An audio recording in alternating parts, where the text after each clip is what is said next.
I've been doing this work at this rate. I think I just need to understand how to come back. If I say that I am increasing those rates or moving to a different structure or something like that, I kind of am like, oh, like what's my, what's my rationale? Welcome to the Smart Gets Paid podcast with me, Leah Niederthal. I help women land higher paying clients in their independent consulting businesses, but I've never been a salesperson. My background is in corporate marketing, and when I started my first consulting business, I learned pretty quickly that it's about 1,000 times harder to sell your own stuff than it is to sell someone else's. So I taught myself how to do it, and I created the sales approach that I now share with my clients so they can feel more comfortable in the sales process, get more of the right clients, and get paid way more for every client contract. So whether your client contracts are $5,000, $100,000, or more, if you want to work with more of the clients you love, do more of the work you love, and get paid more than you ever thought you could, then you're in the right place. Let's do it together. Thanks for tuning in, and don't forget to rate, review, and share. Hey there, Leah here, and thanks for tuning in. I hope that wherever you're listening to this, wherever you are right now, you're having a great week, making some good progress on your business, and taking some time for you. So many years ago, I was wrapping up my workday, and I sat there at my computer feeling just tired.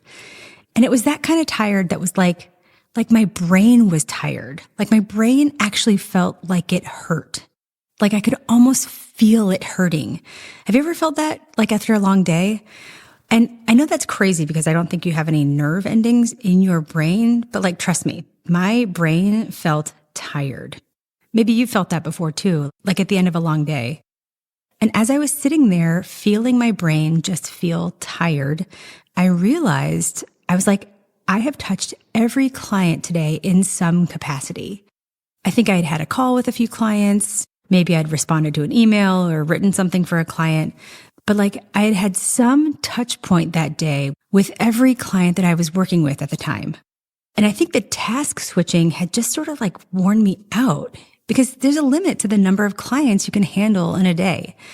And there's a limit to the number of clients you can handle in a week or a month or even a year. And you know when you've hit it. And often you know it only when you look back and think, oh, like, man, I did okay or pretty well or really well, but I worked really hard. And I don't want to have a year like that again. And that's why a lot of the women consultants who come to me after running their business for a few years tell me that they've realized they're working with too many clients and they want to work with fewer clients in a deeper way. And what that means is they want to work with fewer clients that pay them more. And I hear this from a lot of the women I work with and, for good reason. And that's why I'm devoting 2 episodes, this episode and the next episode, to sharing how you can work with fewer clients that pay you more. I'm going to share what works, what doesn't work, and some specific steps that you can take so that you can achieve your revenue goals by working with fewer clients and without overwork or burning yourself out. So in this episode, you're going to hear how we tackled the first challenge to that end, raising prices for your current clients. And you're going to listen in on a conversation with one of my clients about how to talk to her clients about raising her prices. And then in the next episode, we're going to talk about how to get new clients that pay you more so you can achieve your revenue goals by working with fewer clients and without overwork. So in this episode, you're going to hear me talk to a client who is feeling the same thing that a lot of women consultants are feeling. When she came to the end of the year, she realized that she had worked with 20 clients that year. And since her work is really hands-on and she works in an intensive way with her clients, 20 clients is way too many. And she was exhausted and she felt like there has to be a better way. So she decided that she needed to make a change. Instead of working with many clients at the level that she had, she wanted to work with fewer clients that paid her more. So in this episode, you're going to hear how my client realized she needed to work with fewer clients that paid her more. You're going to hear how to start the conversation with current clients about raising your prices. You're going to listen in on some head trash that was holding my client back from confidently approaching her current clients. And you're going to hear the bad news and the good news about raising your prices with current clients. And again, in the next episode, we'll turn our attention to new clients, and I'll share the exact steps to work with fewer clients that pay you more. So I want to send a huge thank you to my client for allowing me to share this call with you. Take a listen, and I'll come back at the end and share a lesson that you can apply to your business. So the biggest thing for me, so as I was preparing, I think that this was better timing even than I thought, because I think one of the things we talked about a lot was value-based pricing. And I want to make sure that I'm not leaving money on the table, that I can get the most for the value that I'm providing my clients. But also too, I think when I think about what that looks like long-term, so we just did our taxes and I got 20 1099s from last year. I worked with 20 clients. So is that more or less or I just think that's a lot of, even if some of those were just like quick projects, but that's too many people, emails, things to manage. So I would like to work with fewer higher paying clients in a perfect world, because I do have some established relationships with people who I've worked with who I just like really enjoy them. I think that they really feel that I provide a lot of value. I think that we have a good rapport and relationship, and I would rather focus my time and energy on building these more like meaningful, substantial, mutually beneficial relationships than saying yes to all these little things that I'm a little bit scared to say no to because they could develop into something else. So when I was thinking about this whole like change in pricing structure, most of my clients, the end of their fiscal year is June 30th. So I have a lot of contracts that are up for renewal June 30th. So I want to make sure that I know how I'm positioning myself. So when I looked at who I've been working with, it's like a 3-prong challenge for me. There are hourly clients, so people who I've just been charging on an hourly basis. And it's a lot of just either people who I haven't been able to, they can't justify a retainer. They're like, it's just a one-off project, or we just need some assistance with kind of things as they come up. We can't look ahead at the whole year and commit to something. And I haven't wanted to say no, because in my mind, it's kind of like I may do enough of those little projects and then they do have a bigger need. And then I'm like the person they go to. So the first like challenge opportunity I see is that I want to be able to say, like, basically, I'm not doing hourly pricing anymore. I really enjoyed working with you. I hope that you feel like I'm bringing value to your organization. Here's how I'm structuring my work moving forward. I hope that we can continue to move forward, and then have that conversation.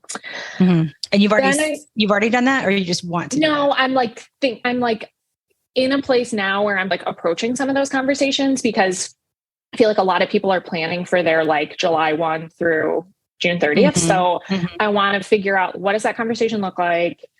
How am I having it? What are the numbers I'm providing them? I'm so used to working on this hourly, like tying value to hours. So if I'm not tying value to hours, how am I making that argument to them to like invest in me?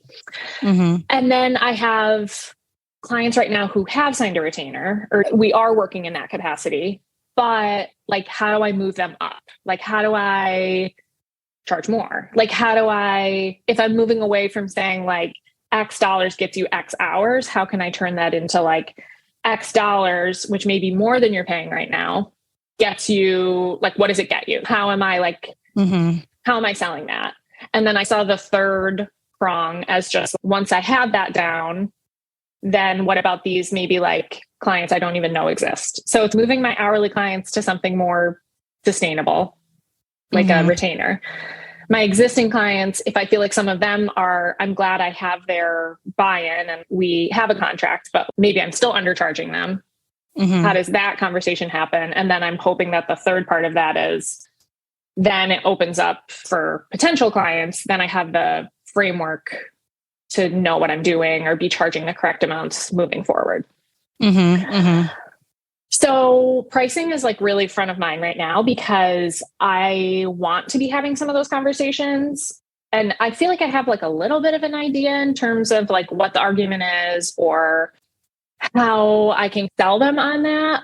But I'm curious because I don't know what that's tied to if I'm not saying, oh, it's this amount of hours. Does that make sense?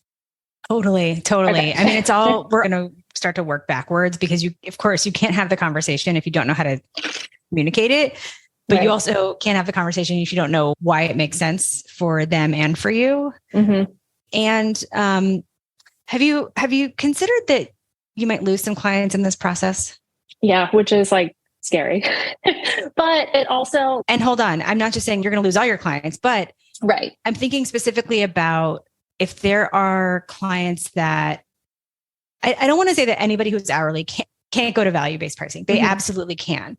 And it's not to say that and just because you've tried it doesn't, and it didn't work, doesn't mean that it won't work in the future. Right. However, the ones I'm thinking about are the hourly clients that are sort of, I'm imagining, the least profitable, right?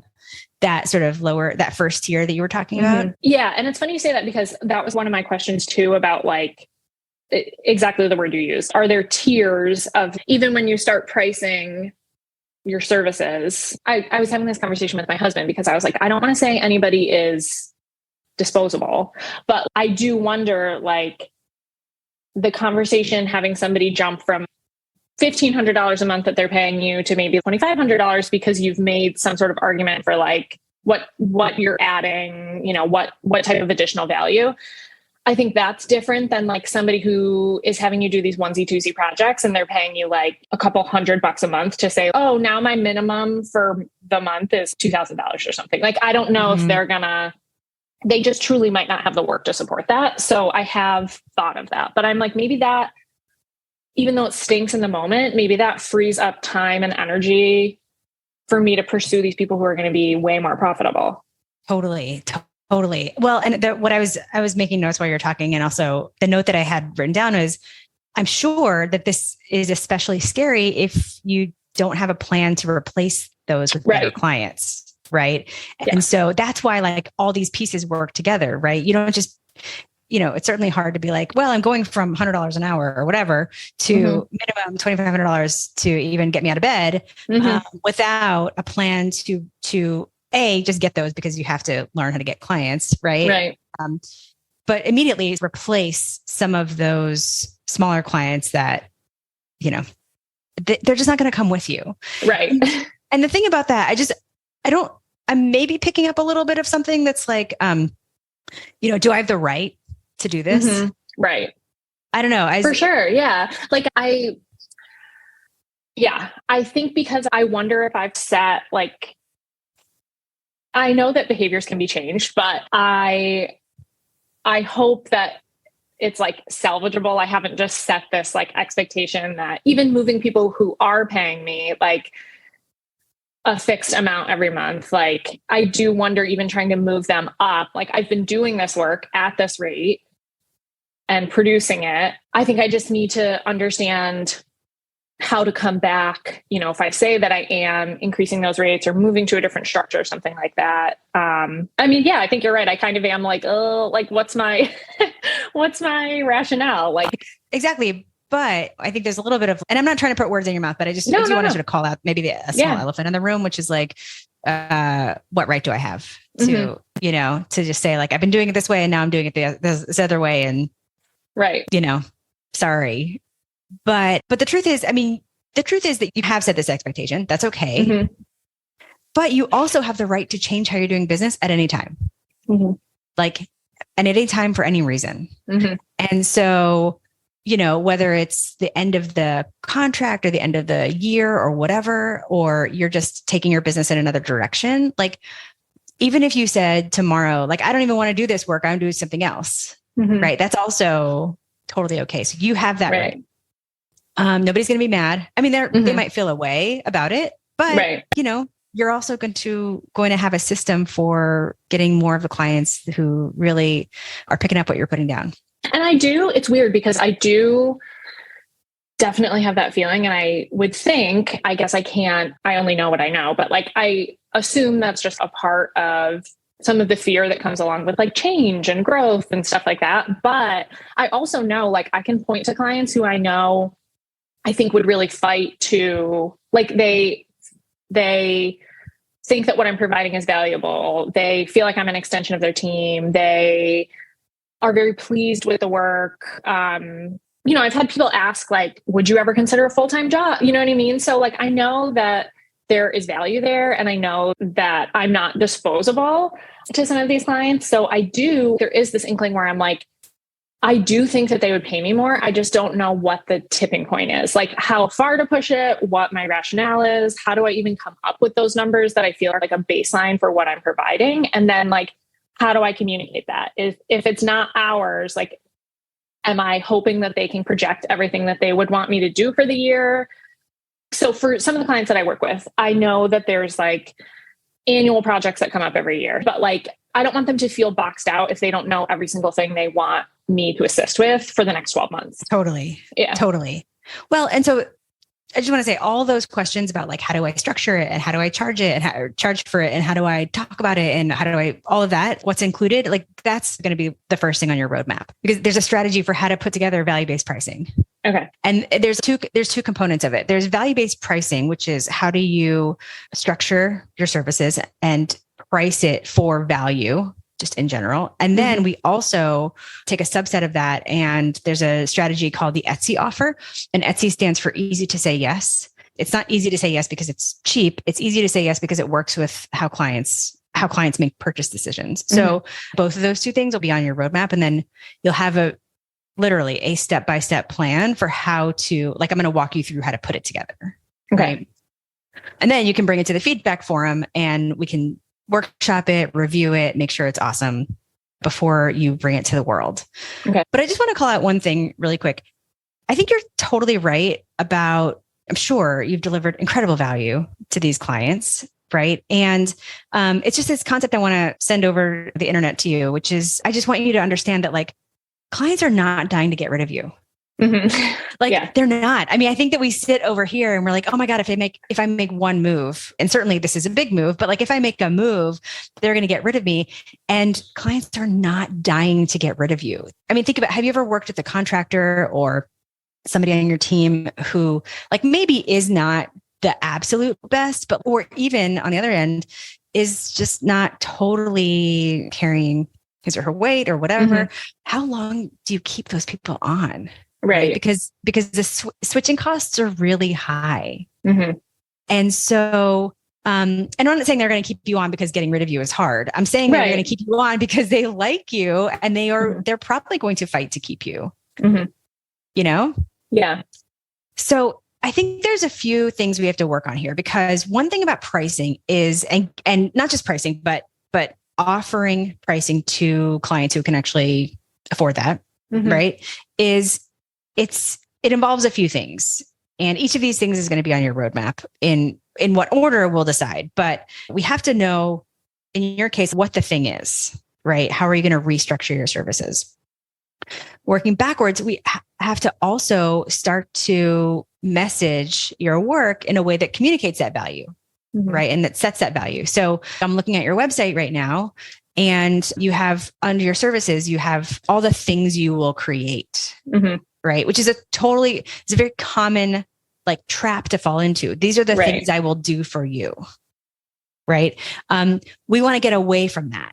Because if you're like, this is a thing I'll do, how can we blame people when they're like, hey, will you do this thing for me? So we're going to take the messaging and not just create a great painkiller statement, which we will, but also apply value-based messaging to other things that you might have, like your LinkedIn profile, your website, right?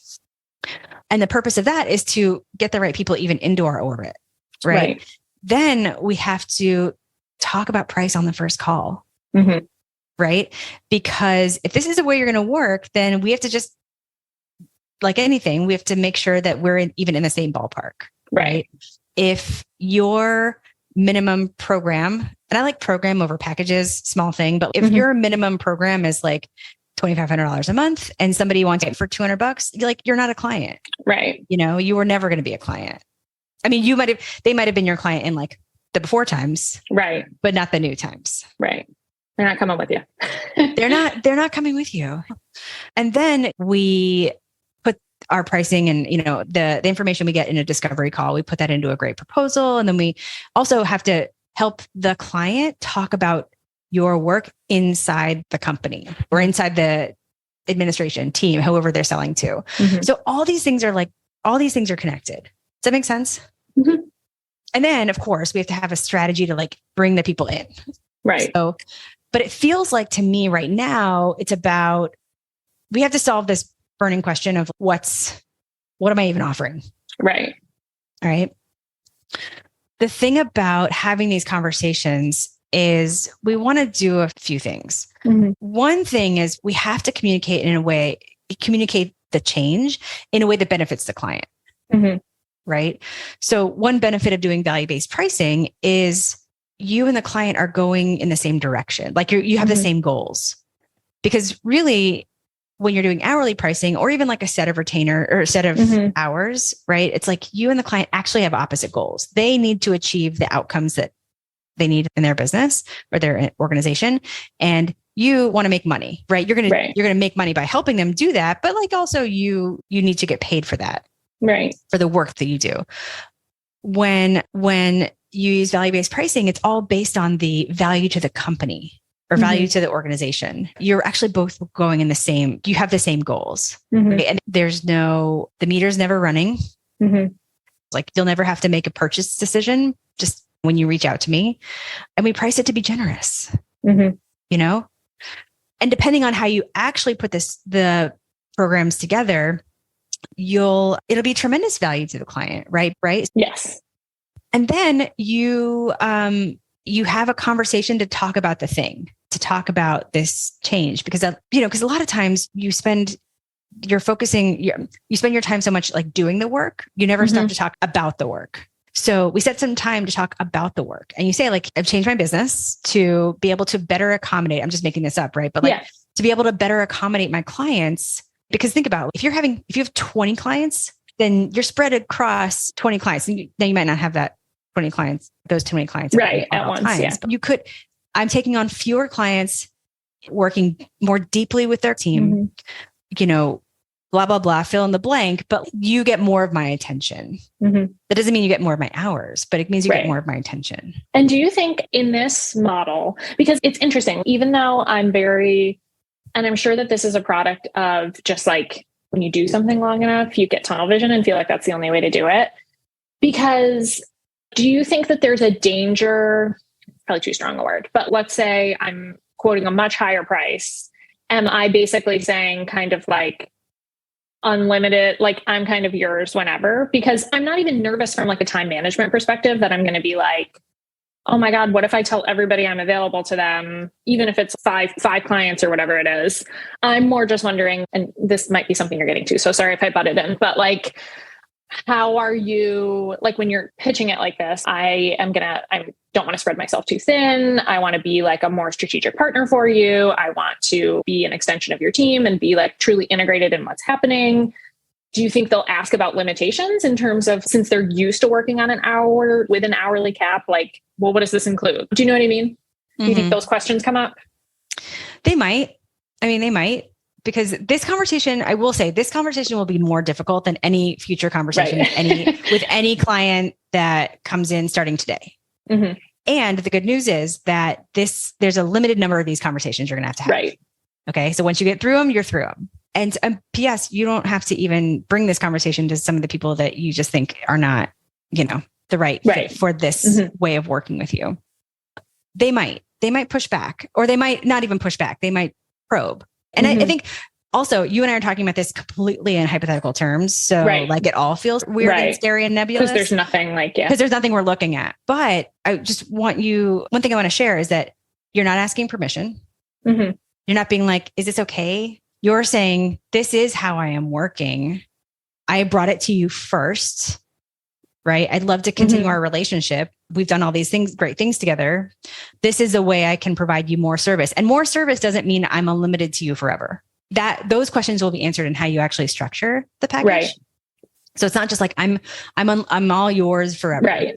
And another thing you can do, and I like to do, is again on making the client feel special, because you do have this relationship, right? You can say, this goes into effect on X date.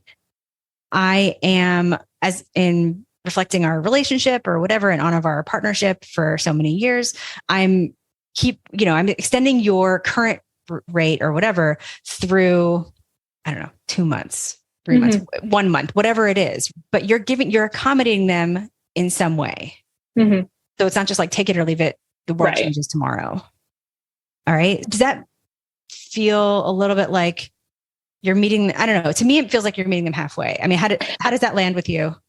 I agree. And it's interesting because it's some of the language that I have thought through already when I'm thinking about these kind of like first initial set of conversations in terms of changing behavior, whether it's from an hourly rate to a retainer or from a lower retainer to a higher retainer. Some of those same kind of phrases about providing better support and like being more available and things like that. So I found that what has even worked so far is even just being like, this kind of provides you the peace of mind that you don't need to like ask if I'm available. You know what I mean? Like, there you go. So those are some of the good kind of things that I've really found out, like what people like, what they grab onto. Yeah. Well, and I think that one of the things about, especially within the people who are going from the old way to the new way, right? Mm-hmm. I do think that you have to show up a little bit more. Mm-hmm. And I don't know the best way to say this, but it's like, make them feel good that it's worth it.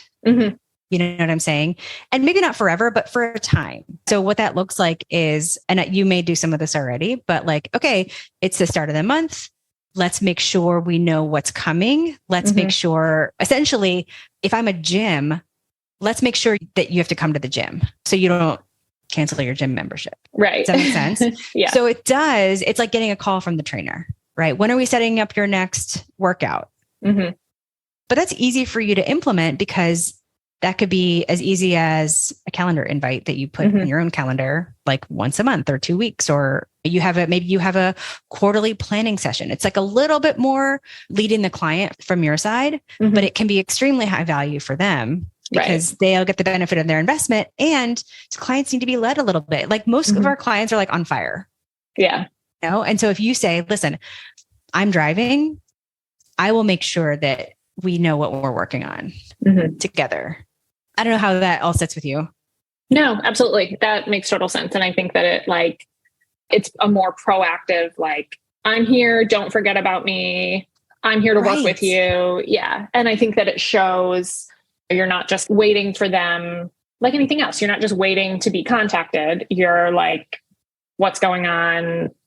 Totally. What's coming up this month? What's next on the agenda type thing. Absolutely. And it fulfills the promise, right? If the way we've changed is so that I can be a more strategic partner, then I'm just not going to sit around waiting for you to tell me to work on something. So you do prove it out. All right. Okay. All right.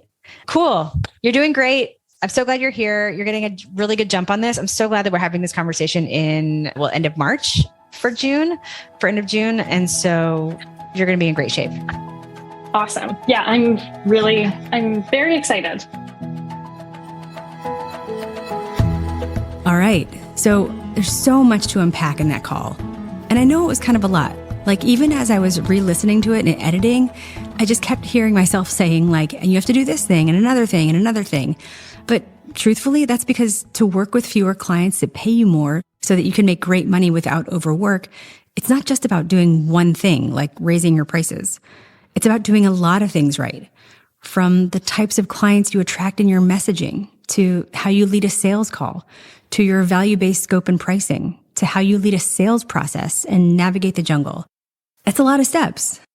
And if you think about it, a lot of steps that lead to an outcome, that's a system. And to work with fewer clients that pay you more, each part of the system has to work properly. Unfortunately, you can't just sort of spot fix it. It's not about just fixing one thing. It's about looking across the system and making sure that everything is working. Because, for example, you can't sell in a high value, high profit program if you're still trying to sell it to the people who are just coming to you for tactics, or if you're trying to sell it to companies who can't afford you. And so in the next episode, we're going to talk about what those steps in the system are, those exact steps to start working with fewer clients who can pay you more.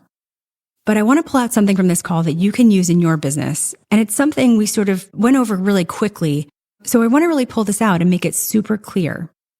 To transform your business to where you're working with fewer clients that can pay you more, you don't simply raise your prices. You have to turn your services into value-based scope and priced services.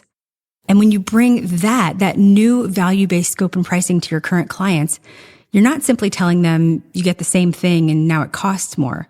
What you're doing is bringing them something that's completely different. And it's different because you've used value-based scope and pricing to create a value-packed service that looks and feels different with more value and helping them achieve better outcomes. And that different service has a different, higher price. So you're not letting them just compare apples to apples, like the same apple with a new price. You're comparing apples to oranges, and you're making those oranges like the best oranges they've ever seen. This value-based scope and pricing is so important both for current clients and future clients. And it's the reason why when you join the Academy, it's one of the first things you learn step by step. And a lot of women, when they start to work with me, they've heard of value-based pricing before, but it's kind of like this nebulous concept that because it's just a concept, it's impossible to put into practice. So what I've done is I break it down into its component parts. And once you know those parts, you can start to actually create value-based scope and pricing in your business. So I want to walk through those really quick because it's time that this concept is demystified for people. So there are 4 parts of value-based scope and pricing. The first component is a value-based title. You call it what the value is. So instead of calling it like marketing scope or whatever, you call it what it will do for the client. So if you're a leadership consultant and the work that you're proposing will help team members go from managers to leaders, you call it the Managers to Leaders program. So that's the first component, value-based title. Second are the core activities, the things that must happen for the client to receive the value. So if it's that you do this set of work or you do these things or you lead these sessions or whatever, those are the actual core activities of what must take place for this work to be successful. This is what you probably think of as scope right now. The third component is what we call racetrack activities. These are things that are high value for the client and low lift for you. The racetrack comes from a story about buying a BMW, that when you bought this certain trim level, like the performance trim, you got to spend a day at the BMW performance racetrack. Now, that racetrack was going to be there regardless of whether the customer bought the performance trim or a lower trim. It was something that was extremely high value for the client, but low lift for the company. And then finally, the fourth component, the price. And the price is based on the value to the client, not the value of the hours you're putting in. And P.S., the value to the client comes from doing great discovery. So those are the components of value-based scope and pricing. So if you want to turn your work into value-based scope and price services so that you get paid on value, not your time, and you'd like our help to not only do it and do it well, but actually create the system to help clients say yes to it, of course, reach out to us at smartgetspaid.com and let's chat. So what I want to leave you with is this. Being able to work with fewer clients that pay you more, so you don't have to work with as many clients and get overworked. To do that, you don't raise your prices. You create something new using value-based scope and pricing, something that's high value to your clients and high profitability for you. And that's how you help current clients become higher paying clients, which is a major step towards working with fewer clients that pay you more. As a quick PS to the conversation that you just heard today, I wanted to share a post from the client you heard me talk to in this episode. She posted in our community, and this is what she shared a few months later. All right, this is word for word. She goes, I'm so happy to share that. And then she has 3 bullet points. Okay, so again, I'm so happy to share that. Bullet point 1. I've renewed 6 of my existing clients for new, all caps, new 6-month contracts. Bullet point 2. With the help of value-based pricing, I've successfully transitioned all of these clients to higher rates, a nearly 50% increase across the board. And then bullet point 3. For just these 6 clients, that totaled $45,000 in new revenue. That was all caps, new revenue, money that would have just been left on the table had I renewed at their current rates. She goes on to say, I feel like this is a huge step in the right direction to not only get paid for the value I'm delivering, but focusing on the work I want to do with the people I want to work with. And remember, this is someone who the previous year worked with 20 clients, and this year is going to be far fewer. It's possible. It was possible for her, and it's possible for you too. All right, so that was part 1 of working with fewer clients that pay you more on how to handle current clients. In the next episode, we'll talk about how to get new clients that pay you more so you can achieve your revenue goals by working with fewer clients and without overwork or burning yourself out. All right, I'll see you in the next episode.